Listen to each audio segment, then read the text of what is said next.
नमस्कार, मेरा नाम ज्ञानेश्वर है और आप देख रहे हैं लाइव सतीश।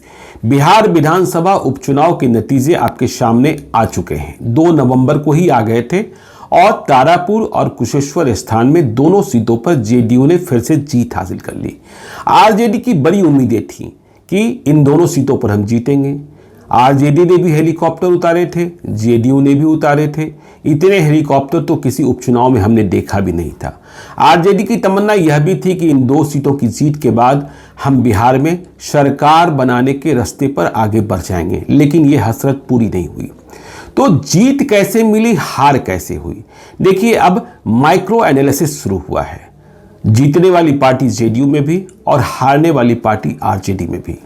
हमने भी सोचा थोड़ा एनालिसिस करते हैं, सूक्ष्म निगाहों से देखते हैं। तो हमने कुशेश्वर स्थान को सबसे पहले देखा। देखिए, कुशेश्वर स्थान में जेडीयू के उम्मीदवार अमन भूषण हजारी को 12,695 मतों से जीत मिली, जबकि 2020 में यहां से अमन भूषण हजारी के पिता जो दिवंगत हो गए शशि भूषण हजारी मात्र 7,222 मतों से जीते थे। चुनाव के दरमियान ऐसा लग रहा था, लालू यादव भी आ गए थे, कि चुनाव बिल्कुल नेक टू नेक है, एक एक वोट की लड़ाई है।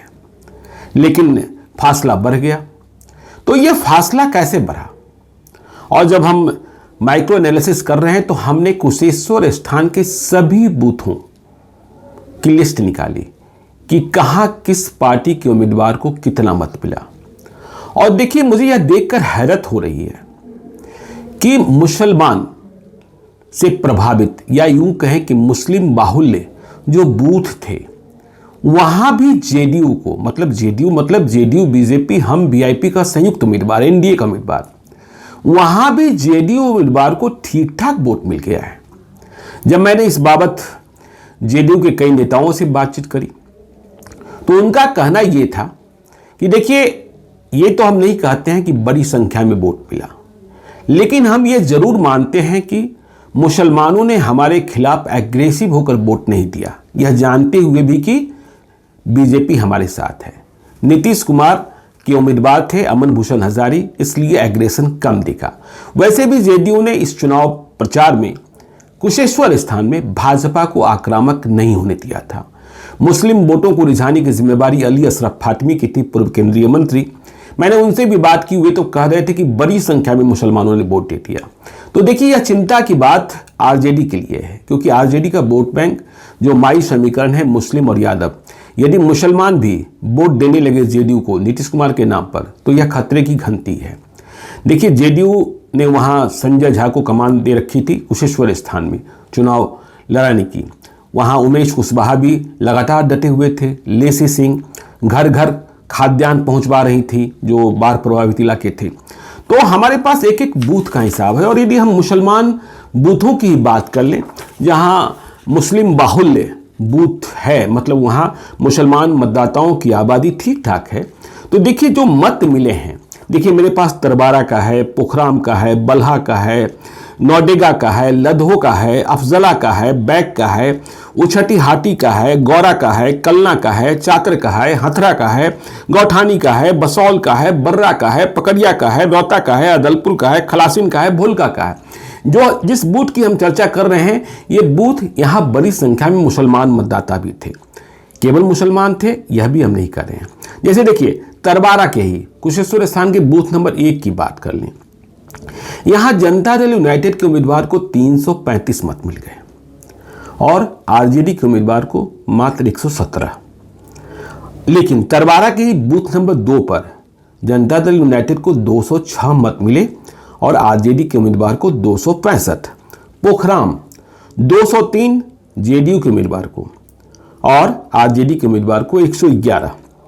बैक 222 मत जेडीयू के उम्मीदवार को और आरजेडी के उम्मीदवार को 123।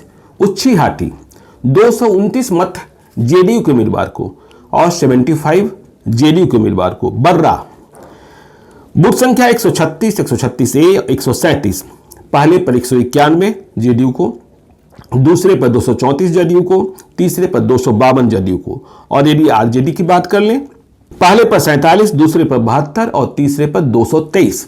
तो देखिए मुसलमानों का मत भी कुछ न कुछ मिला है एनडीए के उम्मीदवार को, और इस कारण ये जीत का फासला पड़ा। देखिए, अब उम्मीदवारों की हम बात करते हैं, और इस क्षेत्र में वीआईपी, सबसे वीआईपी वोटर कौन थे? सबसे वीआईपी वोटर थे मुकेश सहनी, जो बिहार सरकार के मंत्री हैं, कुशेश्वर स्थान के ही अफजला के रहने वाले हैं, बिरौल में है, और वे बूथ संख्या 31 के सीरियल नंबर 65 पर वे वोटर हैं, जो उन्होंने सिमरी बख्तियारपुर में चुनाव लड़ते वक्त 2020 में एफिडेविट जारी किया था, उसके हिसाब से वे वोट देने नहीं गए थे। इसको लेकर भी कई चर्चाएं हुई कि वोट के दिन वे वोट देने अपने गांव नहीं गए, जबकि माना यह जा रहा था कि नेक टू नेक लड़ाई है, एक एक वोट की लड़ाई है। मुकेश सहनी अपने प्रचार के लिए, अपनी पार्टी के प्रचार के लिए उत्तर प्रदेश चले गए थे। तो देखिए, मुकेश सहनी के बूथ पर क्या हुआ। मुकेश सहनी के बूथ पर मैंने कहा ना, बूथ नंबर 31 बताया गया 31, तो 31 नंबर बूथ पर जेडीयू के प्रत्याशी अमन भूषण हजारी को हार मिली, मतलब मुकेश सहनी के बूथ पर, और आरजेडी के उम्मीदवार को जीत मिली। जेडीयू के उम्मीदवार को बूथ नंबर 31 पर मात्र 55 मत मिले, और आरजेडी के उम्मीदवार को 480 मत मिल गए। लेकिन कुछ लोग कहते हैं कि नहीं, देखिए उनका बूथ नंबर 34 है।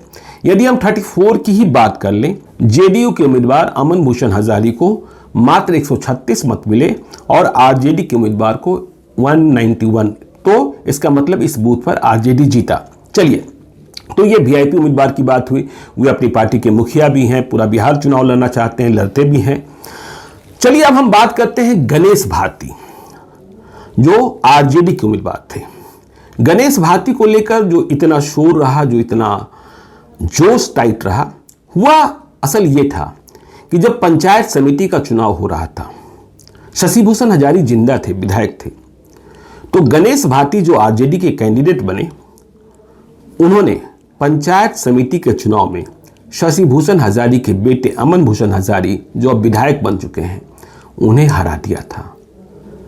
1500 मतों का चुनाव होता है पंचायत समिति का चुनाव, तो इसीलिए आरजेडी का जोश और भी हाई में था कि हमारे उम्मीदवार ने तो पंचायत समिति के चुनाव में अमन भूषण हजारी को हराया है, वे विधानसभा का चुनाव क्या जीतेंगे। लेकिन यहां खेल दूसरा हुआ, अमन भूषण हजारी चुनाव जीत गए और गणेश भारती चुनाव हार गए। कहा यह जाता है कि पंचायत समिति में भी ये चुनाव इसलिए हारे थे कि ये दूसरे इलाके में चुनाव लड़ने चले गए थे, मतलब दूसरे पंचायत में। खैर, तो गणेश भारती के बूथ का क्या हाल था, यह भी आपको बताते हैं। तो देखिए, तिलकेश्वर के गोपालपुर अर्थुआ में इनका बूथ, जहां इनका वोट है, वो बूथ संख्या है 262 और सीरियल नंबर 134 पर इनका नाम दर्ज है। जाहिर तौर पर इन्हें अपने बूथ पर जीत मिली, इन्हें 329 मत मिले और जेडीयू के उम्मीदवार को 139 मत मिले। इस बूथ पर एलजेपी की अंजू देवी को 10 मत मिले और कांग्रेस की अतिरेक कुमार को 8 मत मिले। तो गणेश भारती ने अपना बूथ जीता। एक बात और आपसे चर्चा कर दें कि देखिए, जो जेडीयू का कैंप है, वो जीतन राम मांझी और जीतन राम मांझी के बेटे संतोष मांझी के प्रति बड़ा ही थैंकफुल दिख रहा है। क्यों? तो इसका कारण ये है कि देखिए, गणेश भारती जाति से मुशहर मांझी, और लालू यादव ने हवा भी बनाया था कि मांझी मुशहर को हमने टिकट दिया है। तो ऐसी सूरत में ग्राउंड जीरो पर मांझी जाति के बीच प्रचार करना थोड़ा टफ काम था। लेकिन संतोष मांझी 2 बार चुनाव प्रचार करने को गए, हेलीकॉप्टर की इच्छा व्यक्त नहीं की। कहा यह जाता है कि दूसरी बार वे तिलकेश्वर जाना, जो गणेश भारती का ग्रामीण इलाका है, वहां दरभंगा से जाना कठिन है, खगड़िया से जाना आसान है, तो वे खगड़िया से पहुंच गए थे और वहां कुछ विरोध भी हुआ, लेकिन बावजूद इसके वे मांझी जाति के लोगों के बीच गए और जेडीयू के प्रत्याशी के लिए मत मांगा। तो खैर, गणेश भारती ने अपना बूथ जीता। देखिए, अतिरेक कुमार कांग्रेस के प्रत्याशी डॉक्टर अशोक राम के बेटे चुनाव हार गए और फजीयत ये हुई कि ये लोजपा रामविलास के उम्मीदवार अंजू देवी से भी पीछे चले गए। तो इनका बूथ कुशेश्वर स्थान में नहीं था, क्योंकि ये बांकीपुर पटना के वोटर हैं। वैसे भी ये कुशेश्वर स्थान के रहने वाले नहीं हैं, इसलिए कभी भी ये मतदाता या इनके पिताजी डॉक्टर अशोक राम भी कभी कुशेश्वर स्थान में मतदाता नहीं हुए, इसलिए ये अपना बूथ जीते या हारे हम नहीं कह सकते हैं। बस इतना कह सकते हैं कि ये चुनाव हार गए और इन्हें मात्र 5,603 मत आया। चलिए अब अंजू देवी की बात करते हैं। अंजू देवी और अमन भूषण हजारी, मतलब अंजू देवी लोजपा रामविलास की उम्मीदवार और अमन भूषण हजारी जेडीयू के उम्मीदवार, दोनों का बूथ एक, मतलब एक ही बूथ पर दोनों को वोट देने जाना है। अंजू देवी के husband Saroj Paswan Indian railway में हैं, तो इनके बूथ पर क्या हुआ यह भी आपको बताते हैं। तो अंजू देवी और अमन भूषण हजारी का जो बूथ है जहां इन्हें मत देना था, दिए होंगे, उस बूथ का सीरियल नंबर है 192 और वहां की जो वोटर लिस्ट है उसमें अंजू देवी का नाम 768 और अमन भूषण हजारी का नाम 553 पर दर्ज है। तो बूथ नंबर 192 पर वोटिंग का ट्रेंड क्या रहा, कौन जीता कौन हारा, यह आपको हम बताते हैं।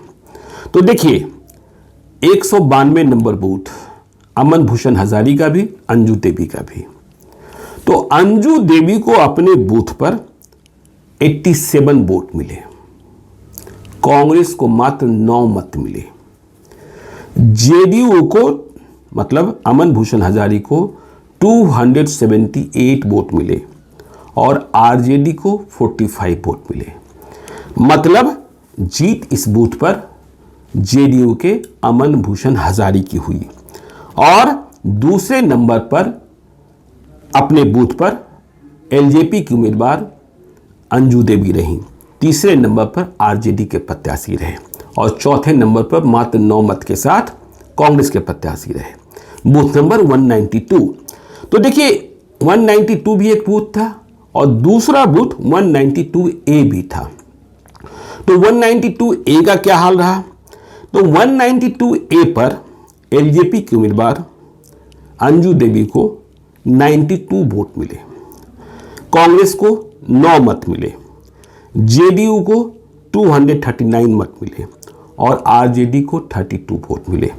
मतलब यहां भी अंजू देवी हारी अपने बूथ पर, जेडीयू के अमन भूषण हजारी चुनाव जीते, जो आखिर में भी चुनाव जीत गए 12,695 मतों से।